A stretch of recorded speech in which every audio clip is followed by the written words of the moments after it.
Good evening class 12th।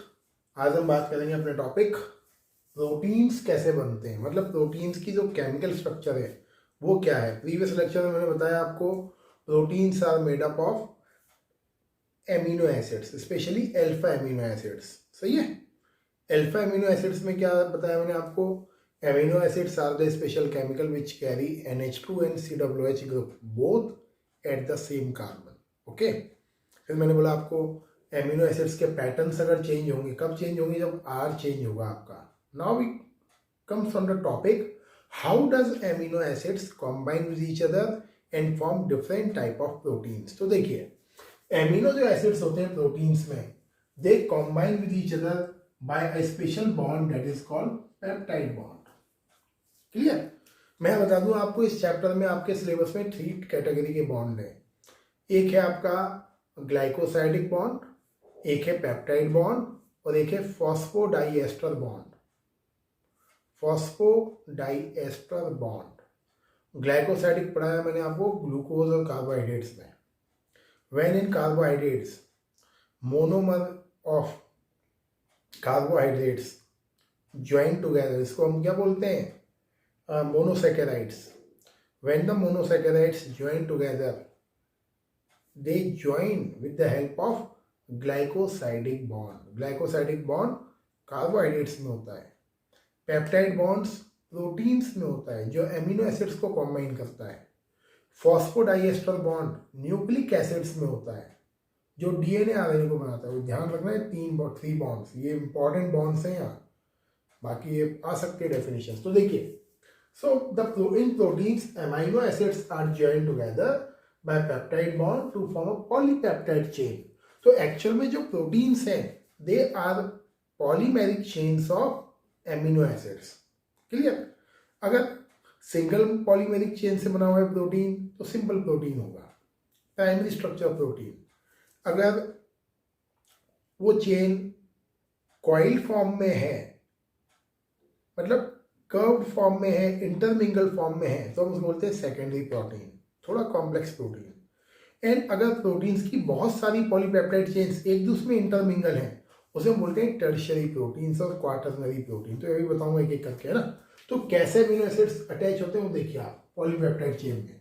Suppose you have taken 2 amino acids, ये आपने लिए। So when the amino acids comes to each other they show hydrolysis reaction, they release water and how does they combine, वो यहाँ से जोड़ते हैं। N तो आपको पता है माइनस में है, ये प्लस में है, ऑर्गेनिक का ही पार्ट है, ऐसा कुछ नहीं है बहुत गलत चल रहा है। मैंने बोला भी था आपको, ऑर्गेनिक अगर क्लियर हो गया आपका तो बायोमोलिक्यूल भी क्लियर है, वैसे कुछ नहीं बचता है आपको। अब देखिए, यहाँ से हटता है वाटर, ये हटा, अब क्या बनेगा देखिए, NH2। ओके, अभी 2 मॉलिक्यूल से शो करेंगे ना। अब पॉलीमेरिक चेन में यहाँ से हटाना है आपको, तो यहाँ से क्या हटेगा, यहाँ से OH और यहाँ से H को हटा देना, तो पॉलीमर फॉर्म ही कर देते हैं। ये ऐसे, ये NH CH R, यहाँ लगा देना N number of H2O। Okay, यहाँ भी हम लगाते हैं N number of amino acids, तो पॉलीमराइजेशन कर देते हैं ना। CH C double bond O NH इधर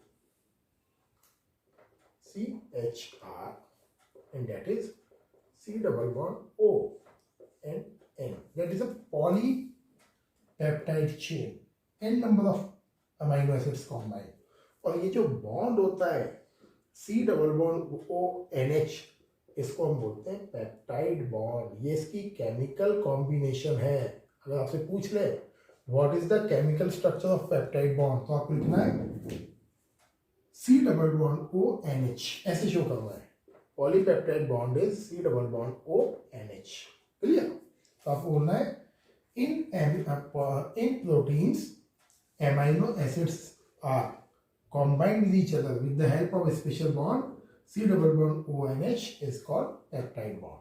तो बहुत अच्छी डेफिनेशन हो जाएगी, मतलब मजा आएगा, उसमें केमिस्ट्री का फैक्ट पुट आ जाएगा डेफिनेशन में, है ना। तो ये पेप्टाइड बॉन्ड है। इन डिफरेंट टाइप की पॉलीपेप्टाइड चेन्स होती हैं। जैसे मैंने बोला आपको हम बोलते हैं डाईपेप्टाइड। तो डाईपेप्टाइड किसको बोलोगे, जिसमें ओनली 2 एमिनो एसिड्स अटैच हो। सही है। उसके बाद आप बोलोगे पॉलीपेप्टाइड्स, बहुत सारे अमीनो एसिड्स अटैच हो, तो ये तो कौन पूछेगा आपसे, मतलब बहुत जनरल चीज़ें हैं। मेन चीज़ definition of peptide bond and how does they combine the amino acids in formation of proteins, वो दिखाना हो तो उसके लिए रिएक्शन से, रिएक्शन इंपॉर्टेंट है। Now we comes on classification of protein, कितने टाइप के प्रोटीन्स होते हैं तो वो देखते हैं, है ना। तो सबसे पहले इंपॉर्टेंट टॉपिक पर आते हैं अपने आगे।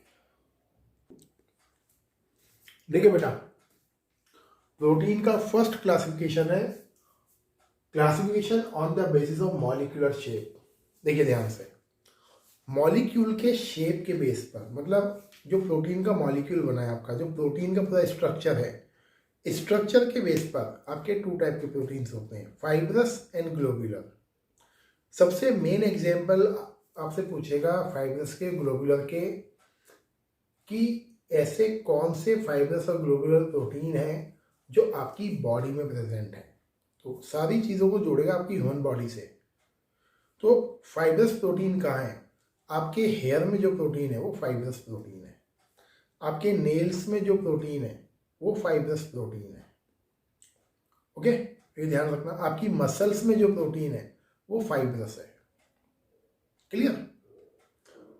ग्लोबुलर प्रोटीन, ग्लोबुलर प्रोटीन होता है एल्बुमिन में, एग एल्बुमिन, एल्बुमिन होता है एग का वाइट पार्ट, तो एग का जो वाइट पार्ट है that is albumin protein. Second insulin, insulin hormone, insulin hormone में जो प्रोटीन होता है insulin that is a globular protein. Haemoglobin नाम सुना होगा, उसमें जो ग्लोबिन प्रोटीन है that is a globular protein. Okay, क्या है कैसे, बाकी तो सब रेक्टोलॉजी है, मेन है इसके एग्जाम्पल जो मुझे बताने थे, डेफिनेशन देख लीजिए आप, है ना। तो fibrous protein, polypeptide chains of proteins are parallel and held by weak hydrogen and disulphide bond. अब ये सुन लो मेरी बात ध्यान से, यहाँ बोर्ड का क्वेश्चन है, बहुत हिडन क्वेश्चन, अब आपसे पूछ ले by chance, what kind of force of attraction make protein stable. कौन सा फोर्स ऑफ अट्रैक्शन प्रोटीन की स्ट्रक्चर्स को स्टेबल करता है। तो कोई लोग लिखते हैं peptide bond, peptide bond is only to form a polypeptide chain, लिख सकते हो, बट सबसे जो मेन चीज है जो प्रोटीन के मॉलिक्यूल के शेप को मेंटेन कर रहा है, उस शेप को कौन मेंटेन करता है, hydrogen bond and disulphide bond. ये ध्यान रखना, भूलना मत, ये बोर्ड में आए हुए क्वेश्चंस हैं। What kind of force of attractions make the structure of protein stable? और बहुत ही इच्छा हो तो तीनों लिख देना आप, peptide bond, hydrogen bond and disulphide bond, तो कोई भी चार्ज नहीं देगा मार्क्स डिडक्शन का। And next point, fibre proteins are insoluble in water. Example, keratin protein present in hair and wool, बोला था मैंने, myosin present in muscles, globular protein, polypeptide chains are in coiled form. वहाँ polypeptide chain कैसी है, parallel form में होती है ऐसे, so they are tightly packed with each other, और ज्यादा क्लोजली पैक्ड होती हैं। जबकि ग्लोबुलर प्रोटीन में कैसी होती है चेन, पेप्टाइड चेन्स ऐसी होती हैं कॉइल्ड फॉर्म में, ये इस फॉर्म में होती हैं। Got it. They are spherical in shape, soluble in water, example insulin, albumin etcetera. Board examiner आपसे पूछ सकता है what are the differences between fibrous protein and globular protein, और मैक्सिमम पूछेगा टू डिफरेंस, तो टू जो अच्छा लगे वो कर लीजिए। फर्स्ट को शेप के बेस पर है, पैरेलल है, कॉइल फॉर्म में है। सेकेंड, फाइबर्स लाइक है, स्फेरिकल लाइक है, इनसॉल्युबल है, सॉल्युबल है। Examples not come in category of difference, क्योंकि मैक्सिमम बच्चे मैंने देखा है जब डिफरेंस नहीं आता है एग्जाम्पल लिख के आते हैं। एग्जाम्पल्स लिखना is not come in category of differences, तो ये ध्यान रखिए ना। Now we come on topic next, classification of protein on the basis of their formation. तो फॉर्मेशन के बेस पर देखते हैं इसका क्लासिफिकेशन, कैसे क्लासिफाई करोगे आप, है ना। तो देखते हैं, देखिए हम नेक्स्ट टॉपिक आता है आपका primary, secondary, tertiary structure of protein, या फिर आप बोलोगे स्टडी ऑफ प्रोटीन। कई बार कई बुक्स में और कुछ लोग ऐसा ही बोलते हैं ये प्रोटीन्स का नया क्लासिफिकेशन है। Actually this is not a classification of protein. Protein का क्लासिफिकेशन तो वो एक ही है according to NCERT. Only two type of proteins, fibrous and globular. ये जो कॉन्सेप्ट ये है प्रोटीन की स्टडी का। प्रोटीन की स्टडी हम 4 लेवल्स पे करते हैं, primary, secondary, tertiary and quaternary. Quaternary मैंने मेंशन नहीं करा है, बता दूंगा मैं, है ना, एनसीईआरटी में भी शायद मेंशन नहीं है। अब जो आपको देखना है कि प्राइमरी स्ट्रक्चर प्रोटीन क्या है, मतलब प्रोटीन का बिल्कुल जो माइक्रो फॉर्म है, बिल्कुल इंटरनल डेप्थ की चीज़ है, वो है प्राइमरी स्ट्रक्चर। मतलब प्रोटीन बनना कहाँ से स्टार्ट होता है। उसके बाद आती है सेकेंडरी फॉर्म, फिर थर्ड, टर्शियरी एंड क्वाटरनरी। तो देखिए, first one we call primary structure, इसको बोलते हैं नेटिव स्ट्रक्चर, या कई बार इसको बोलते हैं नेटिव प्रोटीन। तो कई बार चक्कर खाते हैं बच्चे के साथ, नेटिव प्रोटीन तो टॉपिक ही नहीं है एनसीईआरटी में। नेटिव प्रोटीन, तो native protein is nothing only a native phase और नेटिव स्ट्रक्चर ऑफ प्रोटीन। तो कॉन्सेप्ट क्या है, when the polypeptide chain form then amino acids are arranged in a specific sequence। ऐसा नहीं है कि अपनी मर्जी से अमीनो एसिड्स अरेंज हो जाते हैं। तो एमिनो एसिड्स का जो स्पेसिफिक अरेंजमेंट होता है in a polypeptide chain, that is called primary structure of protein. Okay, अगर हम इस सीक्वेंस को चेंज कर दें तो we will obtain a new category of protein. तो डिफरेंट टाइप के प्रोटीन्स में क्या होता है, अगर हम केमिकल स्ट्रक्चर की बात करें तो आर जो ग्रुप है आपका वो डिफरेंट हो सकता है। And second point, amino acids का जो अरेंजमेंट का पैटर्न है वो डिफरेंट हो सकता है। तो अगर कोई पूछ ले आपसे on what basis amino acids are different from each other, तो आपको बोलना है 2 ways specially. The first one, their arrangement in polypeptide chain, बहुत नॉर्मल सा ही है। अगर हम केमिकली बात करें, on the basis of R group present in amino acids can be distinguished from each other. अब देखिए आप, तो क्या बोला हमने, specific sequence of amino acids in polypeptide chain is called native structure. Any change in sequence create new protein.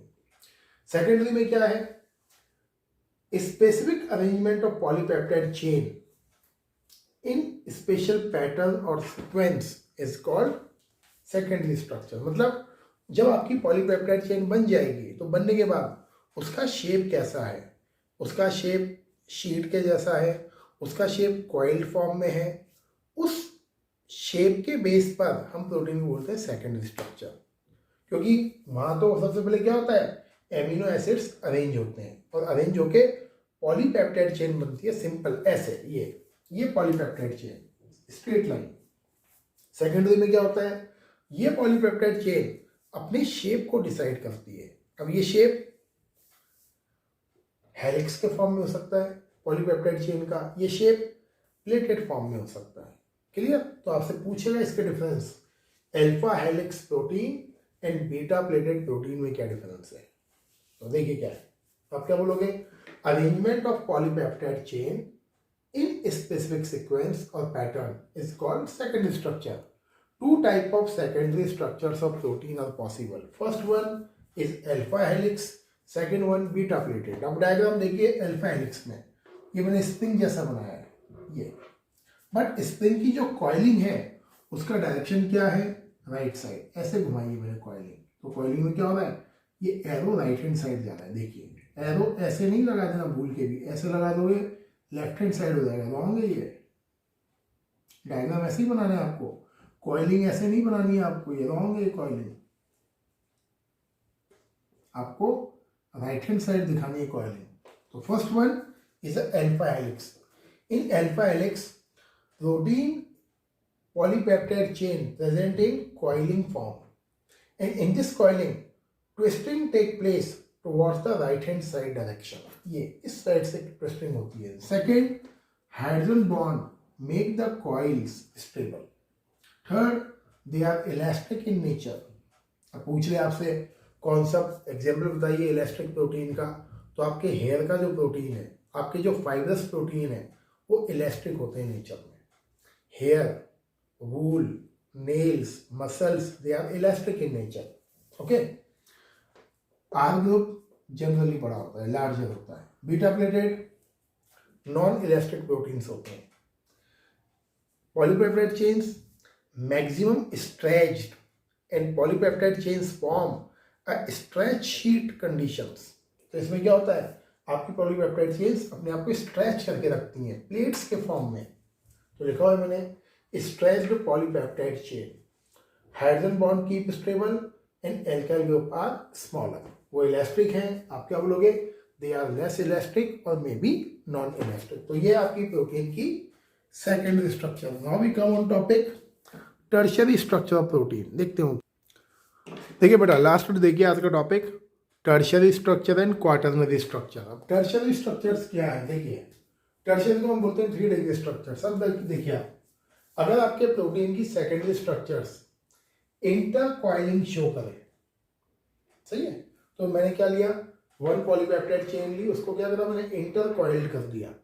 If the secondary structure of protein show further intercoiling, then we can call, now this is called tertiary structure of protein. Example, fibrous protein and globular proteins comes in a category of tertiary structure. सही है. अगर detail में पूछ ही लेंगे fibrous और globular proteins कौन सी category में आते हैं, तो टर्शियरी स्ट्रक्चर्स की कैटेगरी में आते हैं. तो वो सेकेंडरी, बट उसमें क्या हो गया है, वो कॉइलिंग हो गई है प्रोटीन्स के चेन्स की. क्वाटरनरी में if coiling of protein chains takes place but more than 2 polypeptide chains involve. अभी तक क्या है, ओनली सिंगल पॉलीपेप्टाइड चेन है. Straight chain primary structure, coiling और sheet form secondary structure, intercoiling of 1 polypeptide chain tertiary structure, intercoiling of more than 2 polypeptide chain is called quaternary structure. ये सबसे complex structure होती है proteins की.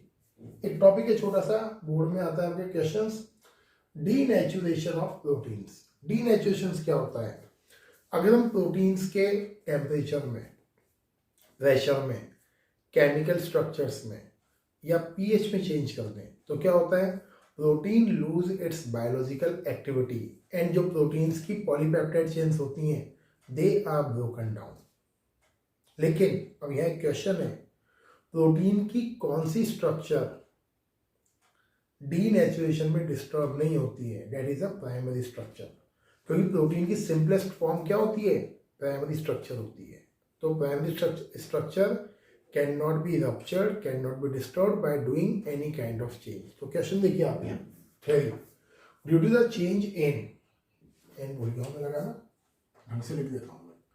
Due to the change in temperature, pressure, pH, chemical structure, protein lose its biological activity. This is called denaturation of protein. And great example, coagulation of egg white on heating. Heat करने पर जो egg का white part है वो solidify हो जाता है, coagulation हो जाता है उसका. सही है. क्यों हो जाता है कोएगुलेशन, क्यों होता है ये, तो बायोलॉजी के टर्म में बोले तो आप क्या बोलोगे, because when we heat egg then white parts containing protein show denaturation. इतना ही लिखना है ना.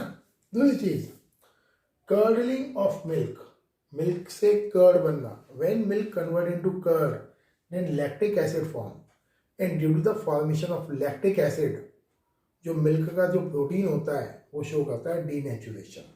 क्लियर. ओके.